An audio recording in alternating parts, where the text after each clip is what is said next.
नमस्कार। आज हम जैन परंपरा की एक बहुत ही खास और प्रेरणा देने वाली कहानी को समझने वाले हैं।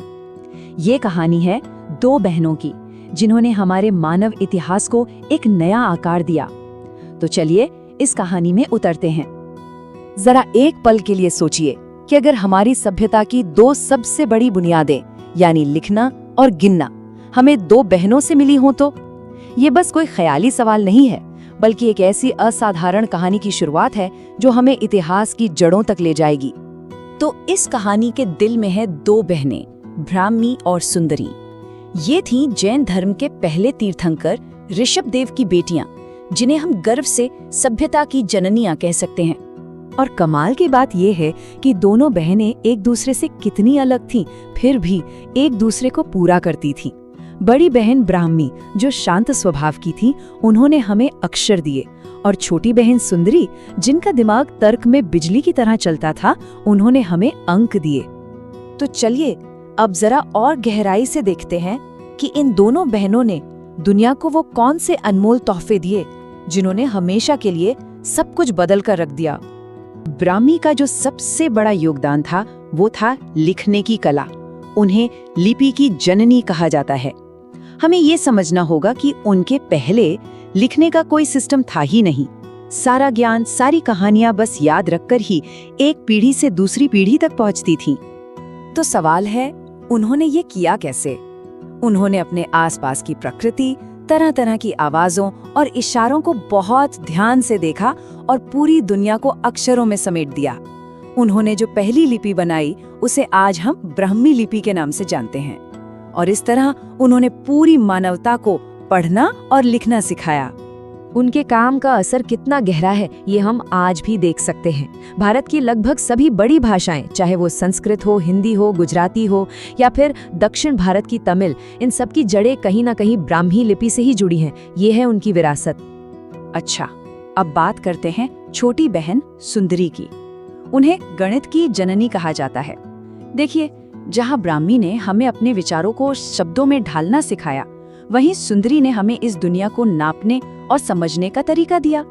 सुंदरी ने ही हमें बुनियादी गिनती, जोड़ घटाव, गुणा भाग और यहाँ तक कि समय और जमीन को मापने का पूरा सिस्टम दिया।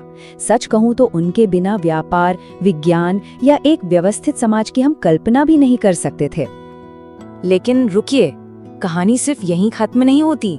अब एक दिलचस्प किस्सा आता है, एक मुकाबले का, जो हमें सिखाता है कि असली प्रतिभा होती क्या है। हुआ ये कि एक दिन दरबार में बहस छिड़ गई कि दोनों बहनों में से ज्यादा महान कौन है, वो जिसने अक्षर दिए या वो जिसने अंक दिए। ये एक ऐसा सवाल था जो उनकी प्रतिभा को एक दूसरे के खिलाफ खड़ा कर रहा था। पर उन्होंने क्या किया? क्या वो आपस में लड़ी या बहस की? नहीं, वो बस मुस्कुराई और कुछ ऐसा कर दिखाया जिसकी किसी ने कल्पना भी नहीं की थी। उन्होंने एक दूसरे के काम में अपनी महारत दिखा दी। ब्राह्मी ने गणित की सबसे मुश्किल पहेलियां चुटकियों में सुलझा दी और सुंदरी ने एकदम सुंदर अक्षरों में एक शानदार कविता लिख दी। मतलब पूरा दरबार तो बस देखता ही रह गया। तो उन्होंने ये सब करके क्या साबित किया? यही कि असली ज्ञान किसी एक दायरे में बंधा नहीं होता। सच्ची प्रतिभा मुकाबले में नहीं, बल्कि एक दूसरे के ज्ञान का सम्मान करने और उसे समझने में होती है। और यही सोच, यही फलसफा सिर्फ यहीं तक नहीं रुका, ये उनके काम में भी झलकता था, खासकर तब जब बात ज्ञान को बांटने की आती थी। उनका एक ही मानना था, विद्या का दान सबसे श्रेष्ठ दान है। जब अमीर लोगों ने उन्हें पढ़ाने के बदले में सोना चांदी देने की पेशकश की, तो उन्होंने साफ मना कर दिया। उनके लिए ज्ञान कोई बेचने की चीज नहीं था, बल्कि समाज की भलाई का एक साधन था। उनकी सोच उस जमाने के हिसाब से वाकई में क्रांतिकारी थी। उन्होंने राजकुमारों, किसानों, सेवकों और महिलाओं सभी को बिना किसी भेदभाव के एक साथ शिक्षा दी। ये उस प्राचीन समाज में एक बहुत बहुत बड़ी बात थी। अब हम इस कहानी की सबसे गहरी और शायद सबसे जरूरी परत पर आते हैं, उनके पिता ऋषभदेव का वो छिपा हुआ संदेश। ये सवाल बहुत जरूरी है। आखिर ऋषभदेव ने सभ्यता की नींव रखने वाले ये दो सबसे अहम काम अपने बेटों को क्यों नहीं दिए? उन्होंने अपनी बेटियों को ही क्यों चुना? इसकी वजह बहुत गहरी थी। वो दुनिया को एक संदेश देना चाहते थे।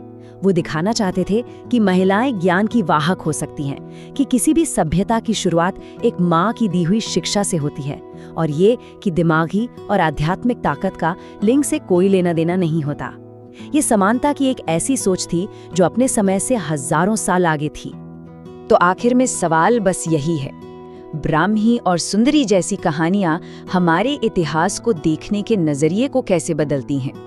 और सबसे जरूरी बात, ये कहानियां हमें आज की दुनिया के बारे में क्या सिखाती हैं?